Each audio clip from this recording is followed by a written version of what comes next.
L'hypnose nous fascine tous, mais la question qu'on se pose au vu d'une technique qui est devenue un spectacle, c'est est-ce que les hypnotisés sont les complices des hypnotiseurs?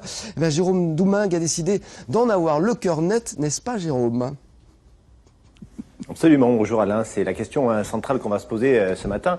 Est-ce que les hypnotisés sont de connivence avec les hypnotiseurs? Là, regardez, là, il y a Stanislas qui est en pleine session avec Laetitia. On va les rejoindre et puis on va les sonder d'ici quelques minutes. Et puis peut-être que Stanislas va s'essayer aussi à m'hypnotiser. Et moi, c'est aussi un bel exercice de diction, hypnotisé. Je crois qu'il va pas avoir tellement de mal. Je me suis pas bien réveillé, moi, ce matin. Je suis encore un peu dans le tirage. À tout de suite. Alors, je sais pas si on peut hypnotiser à distance. A priori, je suis en sécurité, moi. Voilà, les spectacles d'hypnose sont-ils pipotés? C'est la question à laquelle Jérôme Doumingue va commencer à répondre en compagnie, vous l'avez vu, d'un hypnotiseur évidemment. Absolument, Alain, avec, pour tout vous dire, Stanislas Longuet, qu'on va interrompre dans sa session aux côtés de Laetitia. Merci à vous deux d'être là ce matin. Merci beaucoup de m'inviter. Plus facile d'hypnotiser le matin que le soir ou pas? Première question, Stanislas.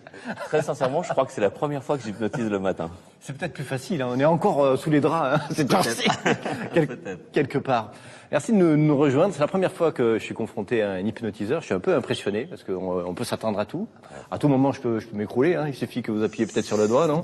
Sur mon front, comme ça avec le doigt. Avant, il faut préparer un tout petit peu, activer l'imaginaire, voilà, faut se mettre en condition, installer la confiance. Alors moi, pourquoi je viens vers vous? Pourquoi je suis assez curieux de cette pratique-là? Parce qu'on entend beaucoup aujourd'hui parler de Mesmer. Ouais.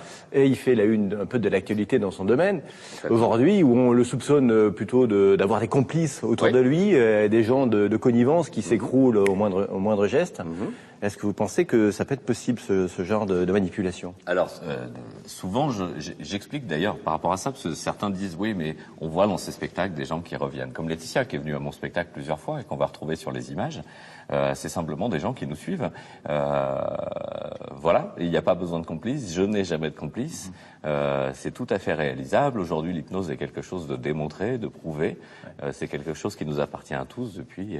Et on va voir que c'est une mécanique aussi du cerveau qu'il faut enclencher. Ça, vous allez nous expliquer un peu les rouages, ce qui se passe dans le cerveau de l'homme, lorsqu'on veut le mettre en état d'hypnose. On rappelle ce que c'est peut-être que l'hypnose, cet état de semi-conscience ou de semi-éveil ou de semi-sommeil. Ce qu'on appelle un état modifié de conscience. C'est un état qui arrive juste avant le sommeil, en fait. Très schématiquement, le pont est ouvert entre le conscient et le subconscient. Voilà. Donc c'est un état qu'on vit tous les jours, qui est complètement naturel, il n'y a pas de contre-indication, il est utilisé aujourd'hui pour la médecine, enfin voilà. Alors là justement, vous ouvrez une porte, on est vraiment dans l'hypnose de spectacle ici, on n'est pas du tout dans l'hypnose thérapeutique. Tout à fait. Quelle est la différence d'ailleurs entre les deux? La différence, c'est que nous, on est là pour faire du spectacle, justement. Donc, il faut que ce soit spectaculaire. Après, les techniques peuvent se rapprocher. Nous, on va sur ce qu'on appelle de l'induction directe, donc de l'hypnose très rapide et très spectaculaire. Dans le monde médical, on utilise plutôt de l'hypnose ericksonienne, voilà, sachant que les gens vont plonger progressivement. Nous, au spectacle, il suffit d'avoir 20-30% du public sur scène sensible à ce moment-là à l'hypnose. En cabinet, bien évidemment, il faut un taux de 100%. Donc, les choses vont s'installer beaucoup plus progressivement. Il y a une salle d'opération, c'est de plus en plus répandu. On opère un état d'hypnose aussi. Oui, il y a une grosse explosion d'ailleurs. Les centres de formation explosent et je suis d'ailleurs très souvent demandé par le conseil de l'ordre de pharmacie, par des facultés de médecine, etc. pour des prestations parce que le sujet intrigue et surtout ils se rendent compte puisque maintenant voilà c'est utilisé de plus en plus. Vous pratiquez depuis combien de temps vous, Stanislas? L'hypnose, ça fait 5 ans. Depuis 5 ans. Et avant vous aviez une autre vie? Avant j'avais une autre vie. Alors j'ai été magicien, je suis magicien professionnel depuis 7 ans, passionné de magie depuis toujours, et j'étais responsable de maintenance dans une grande société de transport. Voilà. Et finalement, c'est un loisir qui est devenu une passion et un métier, finalement, c'est ça? C'est ça, c'est qu'un jour j'ai fait une formation et on m'a dit ton seul défaut, c'est que tu as un besoin de reconnaissance. Et je me suis dit, je vais aller le chercher sur scène alors. Et vous l'avez trouvé. Alors on va essayer de comprendre, peut-être assez rapidement, avec une session peut-être assez éloquente avec Laetitia. On vous laisse peut-être œuvrer. Dites-nous ce qui va se passer. C'est quoi le but? Tu vas serrer les pieds. Alors là, l'idée, par exemple, ça va déjà être de la détendre. Laetitia me connaît déjà, parce qu'elle est venue à d'autres de mes spectacles, d'installer la confiance très rapidement. Il faut que j'arrive à créer une connexion à la personne qui est en face de moi. Plus le temps avance, et plus je laisse la technique de côté. Je vais lui demander de fermer les yeux. Et en fait, je vais lui proposer d'activer son imaginaire, d'activer son propre pouvoir de suggestion. Bien sûr, je vais appliquer par exemple, donne-moi tes mains. quelques techniques. Ici, par exemple, pour la détente, ce qu'on appelle une rupture de pattern. J'installe sur un mouvement répétitif, au moins 3 fois. Je vais rompre ce cycle. Détendu. Et au moment où je romps ce cycle, en fait, la porte s'ouvre. D'accord? Ensuite, je vais passer derrière elle, par exemple, comme ceci. On voit déjà qu'elle est dans un état d'hypnose. Tu vas te mettre parfaitement droite. Les pieds sont au sol, tu es parfaitement droite, tu entends le son de ma voix, les muscles se relâchent. Qu'est-ce que je viens de faire? Tes pieds sont au sol, dans son cerveau? Oui. Tu es parfaitement droite? Oui. Tu entends le son de ma voix? Oui. Les muscles se relâchent. Donc oui. C'est un petit peu, vous savez, quelle couleur? Blanc, blanc, blanc, qu'est-ce que boit la vache? Donc, la morale, en fait, il faut que la personne soit complètement réceptive aussi et à l'écoute de ce que vous dites. Alors, tout le monde est sensible à l'hypnose, mais il faut que la connexion se soit établie entre elle et moi. Ça, c'est certain. Sans confiance, il se passe rien. On ira plus loin tout de suite, Stanislas. Ouais. On va peut-être demander à Laetitia de revenir parmi nous. À tout de suite, Alain. Et on aura l'occasion de voir d'autres approches de l'hypnose à travers votre technique et avec le concours, encore une fois, de Laetitia. On va retrouver tout de suite Jérôme Doumingue. Jérôme Doumingue qui est entre les mains, sous le contrôle, mais peut-être pas encore d'un hypnotiseur. Non, ça va venir là. Pour l'instant, je suis en stage d'observation en fait de 3e et je laisse faire le professionnel qui est Stanislas. Je m'imprègne en fait de cette technique et puis peut-être plus tard dans cette émission, peut-être je m'essaierai moi à l'hypnose. On va voir comment il se débrouille déjà avec Laetitia. Je commence à avoir quelques rudiments là qui m'arrivent. Alors on va continuer. Professeur, allez-y avec Laetitia. Qu'est-ce qu'il faut? Parfaitement droite, dos bien droit, nuque bien droite, tête bien droite. Ferme les yeux. Respire profondément. À chaque expiration, les muscles se relâchent, de plus en plus calmes et détendus. Maintenant, on va essayer d'activer son imaginaire, son subconscient. Vous avez besoin de moi, là? Dans quelques secondes. Laetitia, ma main est derrière ton dos, environ à 5 cm. Tu vas te concentrer sur la présence de ma main, ressentir la présence de ma main, et imaginer que ma main est un aimant qui tire sur ton dos de plus en plus et de mieux en mieux. Et je tire encore plus fort, de plus en plus fort. Rien d'autre à faire qu'à laisser faire. Ouvre les yeux. Parfait. Donc maintenant, son imaginaire est activé. On va simplement, Jérôme, vous allez vous mettre derrière, tendre les bras et vous préparer à la rattraper. Entre ses bras, entre son, voilà, juste ici. Reculez un petit peu, reculez un petit peu. Serre les pieds. Et maintenant, on va déclencher l'hypnose. Tu vas suivre mon pouce à travers ton front du regard, sans ouvrir les paupières. Suis-le, suis-le, de plus en plus calme et détendu. Rien d'autre à faire qu'à laisser faire. Les paupières deviennent de plus en plus lourdes, les jambes de plus en plus molles. Tu vas prendre une grande respiration et te laisser aller. Respire, dormir. Qu'est-ce que je fais? Non, je la laisse, Vous la laissez là, allongée, calme, détendu. Et là, on peut constater, dormir, sommeil profond. Vous pouvez le faire, hein, et vous allez vous rendre compte à quel point le corps est totalement relâché, à quel point il n'y a plus aucune tension.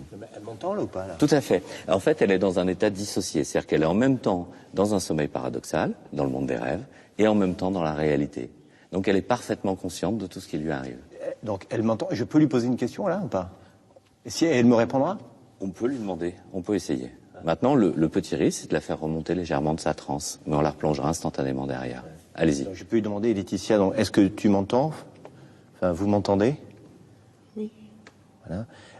Qu'est-ce que vous voyez? Qu'est-ce que vous ressentez? Laetitia? Je suis fatiguée. Elle a l'air très fatiguée.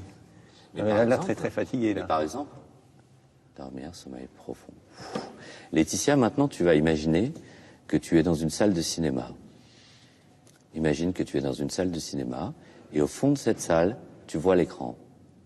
Et sur l'écran, le film commence. Mais le film est tellement drôle que tu exploses de rire maintenant. Et tu rigoles, tu rigoles, tu rigoles. Tu rigoles. C'est quoi? C'est Chaplin, non? Tu rigoles. Chaplin, non? En fait, Louis de Funès. ce qu'elle veut imaginer, le film redevient normal. Et là, elle peut nous dire ce qu'elle voit ou pas? Sur l'écran de... On va lui demander. Laetitia, est-ce que tu peux répondre à Jérôme maintenant? Georges. Comment? Georges. Je vois Georges. Georges. On lui demandera après. Georges Moustaki. Qui est Georges? Non, Georges. Ou Georges Clooney, je sais pas. On va lui demander après, lorsqu'elle sera revenue à nous. Georges, je vois pas de Georges très drôle, moi. De Georges, très drôle. Georges Pernou, peut-être. Thalassa, non? Non, je sais pas. Peut-être. Et en fait, on peut lui faire vivre des émotions. Ouais, par exemple, Laetitia, tu es dans cette salle de cinéma et sur cet écran, maintenant, on est dans un film romantique. Oui. Les filles adorent les films romantiques, surtout quand ils se finissent mal. Et la fin est triste. Ah non, la fête, tellement triste. C'est la fête pour elle, là. Et tu ressens cette émotion qui remonte en toi. Et tu commences à pleurer. Et tu pleures. Oh non, non, elle va pas pleurer. Et le film redevient drôle. Tellement drôle. Tu exploses de rire. Maintenant. Tout redevient normal. Tout redevient normal. La question de la faire pleurer ou pas était une question qu'on m'a posée souvent. Mais on ne peut pas forcer quelqu'un à faire ce qu'il ne veut pas faire. Si la suggestion n'est pas agréable, confortable pour elle, elle refusera tout simplement de vivre l'expérience et remontera à la réalité. Merci, merci Stanislas. Alors, on va peut-être la réveiller, non là. Laetitia, au compte de 3, et seulement au compte de 3. On était hypnotisé par les images, c'est vrai que c'est assez troublant. À tout à l'heure, on pourrait peut-être hypnotiser les grands spéculateurs du monde, de la finance, pour les rendre un petit peu plus généreux. L'hypnose, c'est tout de suite, c'est avec Jérôme Doumingue. Quand est-ce que vous tentez l'affaire, vous ? Ben justement, mais avant ça, il faut que je vous dise, on a percé le mystère de Georges. Vous savez, on s'est quitté quand même sur cet écran de cinéma. Laetitia était morte de rire parce qu'elle voyait sûrement quelque chose. Alors, elle disait qu'elle voyait un Georges. On a pensé à Georges Moustaki dans un premier temps, Georges Brassens, Georges Pernou, enfin tout, Georges Clooney, tout le monde y est passé. Et Laetitia nous dit qu'en fait, ce Georges, de qui il s'agit? De mon beau-père.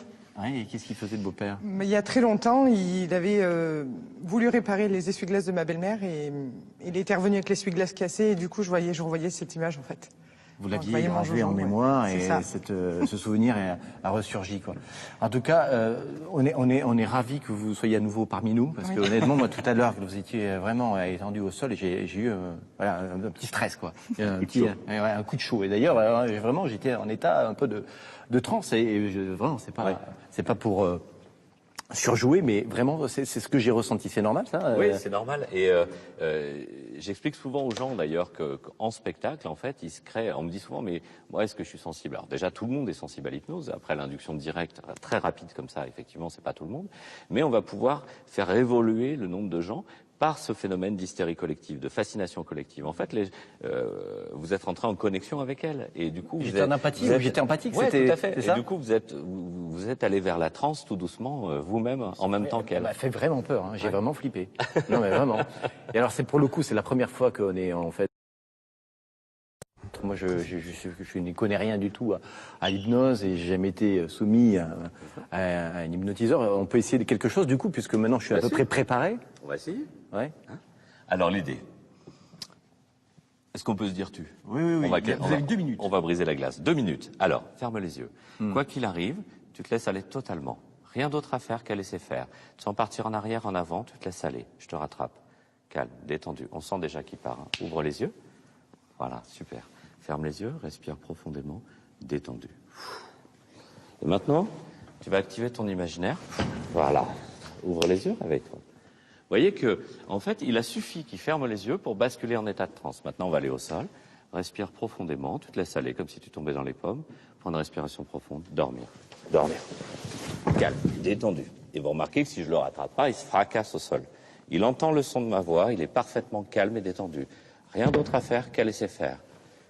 Et il suffit que je secoue sa main pour qu'il soit pris d'un fou rire irrésistible. Au compte de 3, impossible de résister.